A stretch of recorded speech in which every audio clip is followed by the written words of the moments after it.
The arts and crafts design style is all about warmth, craftsmanship, and keeping things simple. It brings nature indoors with lots of wood, earth tones, and naturalistic patterns. If you love cozy spaces full of handmade pieces with a story to tell, this one's for you.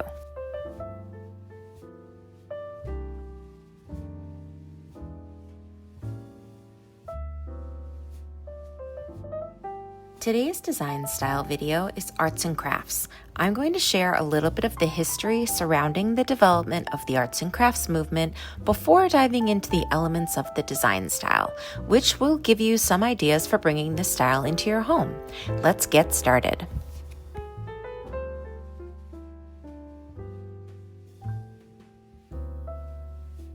To really understand the arts and crafts style, we've got to travel back to 19th century Britain to the heart of the Industrial Revolution. At that time, machines were transforming how everything was made, faster, cheaper, but also a little soulless.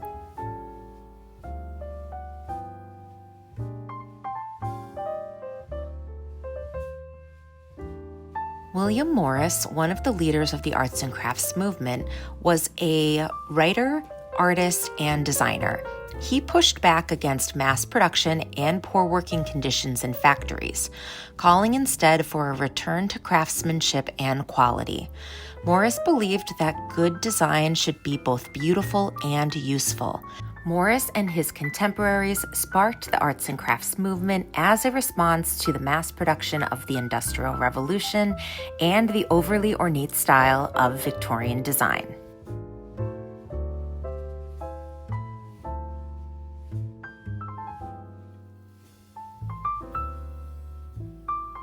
Spanning from about 1860 to 1920, the movement was a celebration of simple, honest craftsmanship.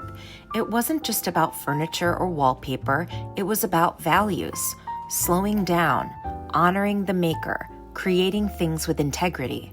The movement spread from the UK to Europe and eventually to America, where it blended with Shaker and Mission influences.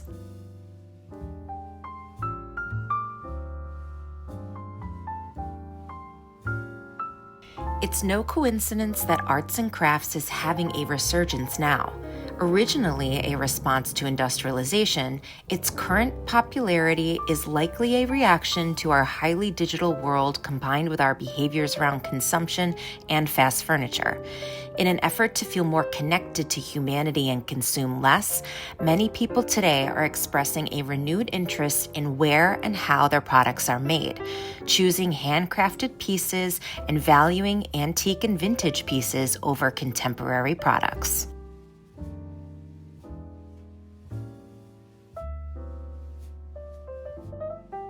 Now that we know the history around the arts and crafts movement, let's get into the elements of the style, starting with the color palette and patterns.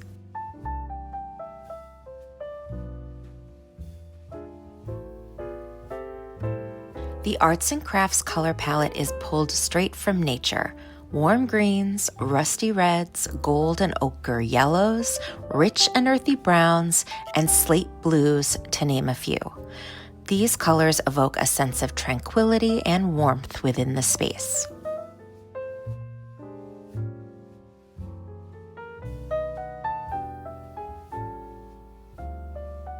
Alongside these earthy colors, you'll find off-white hues. These neutral, creamy tones create a grounded, cozy vibe. They offer a bit of light and bright within a room to offset darker paint colors and wood colors.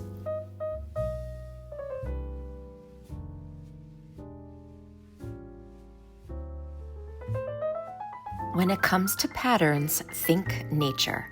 Patterned wallpaper, curtains, rugs, and pillows often feature botanicals, vines, and birds.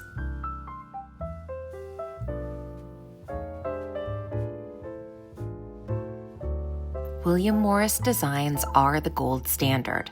The patterns are detailed, organic, and never feel mass-produced. Morris created his first pattern, trellis, in 1862. His designs used naturalistic colors and featured British flora and fauna.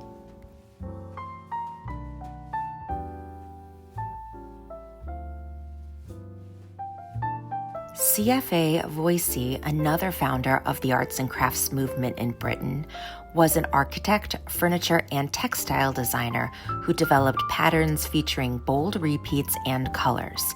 His patterns were printed on wallpapers and textiles.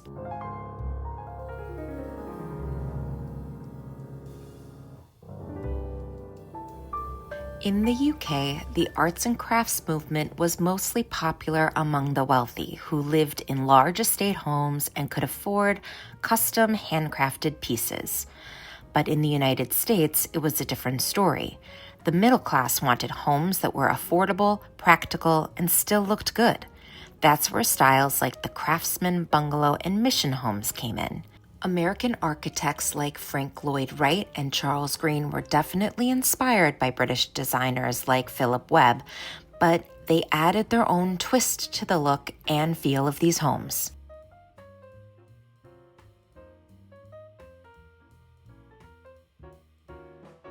Blending a home with its natural surroundings was and is a big deal.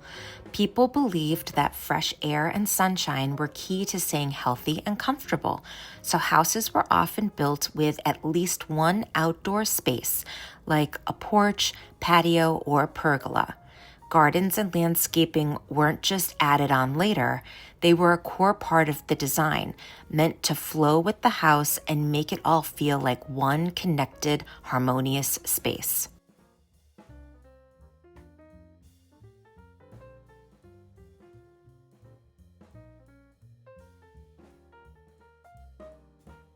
As for the interior, trademarks of an arts and crafts home included low ceilings, bay windows, exposed rafters, and stone, tile, or brick fireplaces with a broad hearth, designed to give the impression of a warm and happy family life within the home.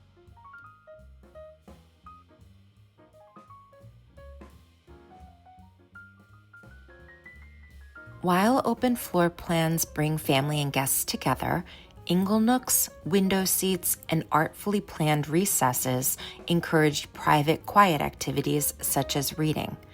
Traditionally, rooms were minimally furnished and preferably included built-ins and a few freestanding pieces. While modern arts and crafts homes include more furniture, built-ins remain a hallmark of the style.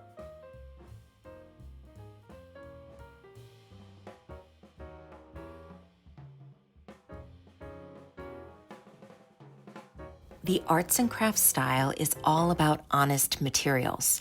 Floors are usually finished wood in oak or another hardwood. Sometimes floors were accented with parquet borders in Greek key or other patterns.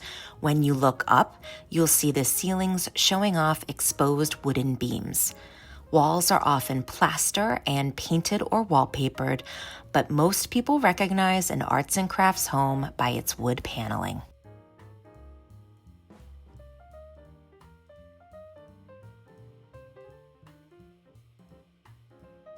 You'll also find thoughtful details like picture rails and plate rails. They are beautiful, but they're also practical. No need to damage your plaster walls when hanging art.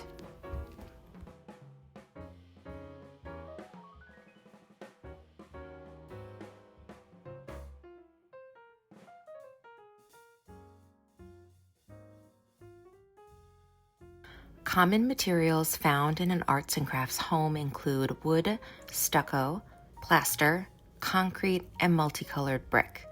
Craftsmen created tiles, enamel work, metalwork, and stained glass for the home.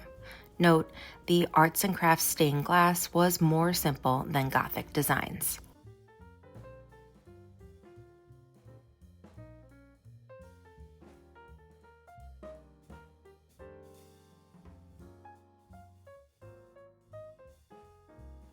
As you may have guessed, arts and crafts furniture was and is handcrafted. In the United States, designers were more accepting of the Industrial Revolution and used machines together with hand craftsmanship, which made it possible to produce quality furniture pieces and objects at a reasonable price. Since pieces were more affordable, more people could buy them, which helped popularize the arts and crafts movement.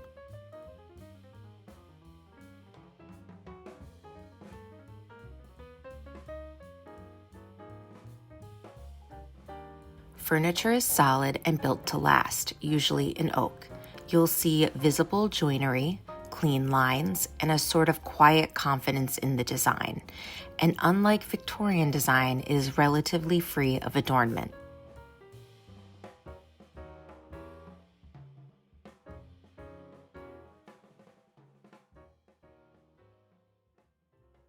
When decorative elements and wood carvings appear, they are naturalistic, featuring floral motifs, vines, leaves, stylized animals, or geometric patterns. During the arts and crafts movement, mission-style or Stickley furniture pieces became iconic. Recognizable furniture pieces included Windsor chairs and high-backed ladder-backed chairs, as well as Morris's rush-seated Sussex chair and bench designs.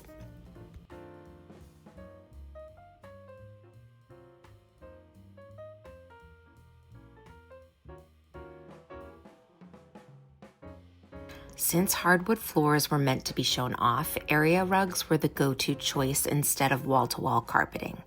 Many homeowners purchased rugs from overseas, with traditional Oriental and Turkish designs being especially popular.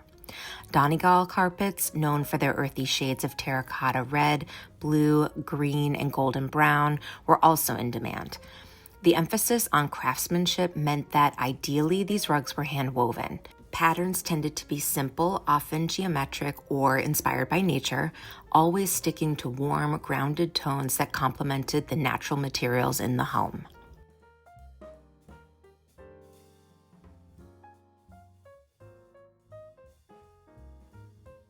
Rugs were often designed with a solid center and a decorative border. The border patterns took cues from nature, featuring elements like pine trees, acorns, thistles, or ginkgo leaves.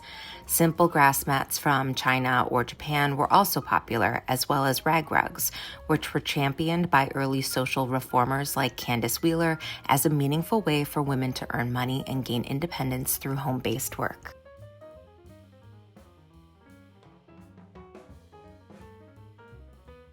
Lighting played and continues to play a big role in an arts and crafts home.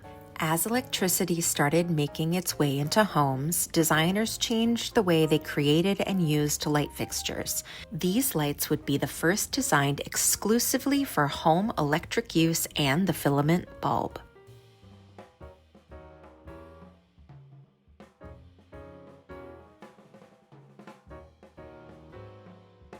Arts and crafts lighting was elegant and intentional, with a focus on handcrafted beauty. Common materials included hammered copper, wrought iron, bronze, mica, and art glass. You'd often see stained or leaded glass, rich metal textures, and warm, diffused light that gave rooms a cozy, inviting feel.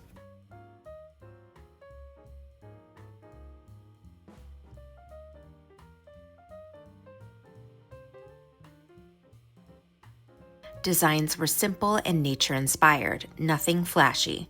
Shades were usually geometric or softly curved, with earth tones that matched the Craftsman palette. Mica shades were especially popular, casting a golden glow around the room.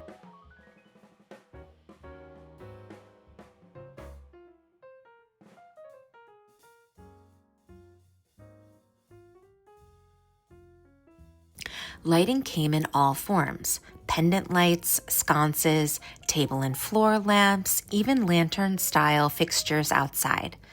Many pieces reflected Japanese or mission-style influences. These fixtures weren't just functional, they were sculptural.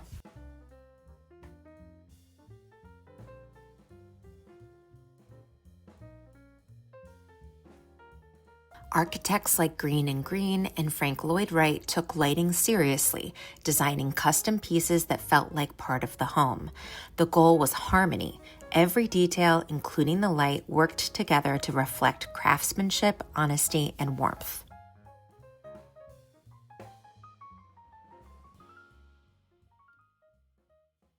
Now for decor. Arts and crafts interiors are all about slowing down and appreciating the beauty of handmade things. Every detail, from the pottery to the textiles, feels intentional and warm. Vases, bowls, and tiles were often hand-thrown or painted with earthy glazes, botanical patterns, and soft matte finishes that celebrated the artist's touch.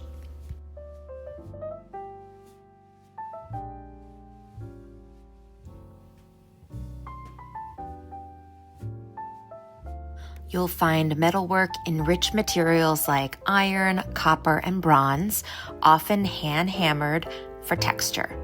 These showed up in candle holders, hinges, lamps, and frames, functional but also beautiful. Stained glass brought in color and nature with designs of flowers, birds, and trees lighting up windows and lamps.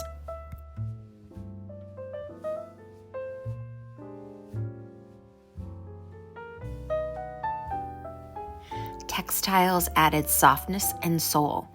Pillows, blankets, and table runners were hand-embroidered or woven in natural fibers like wool and linen. The texture was just as important as the pattern. You'd even see Navajo rugs and blankets paired with Craftsman furniture. Stickley loved how their bold geometric patterns complemented the straight lines of his designs.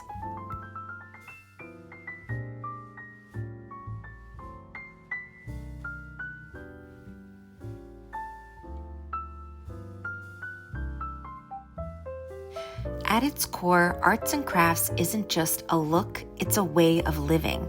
It's about surrounding yourself with things made with care, materials that age beautifully, and pieces that tell a story. That mindset still resonates today, more than a century later.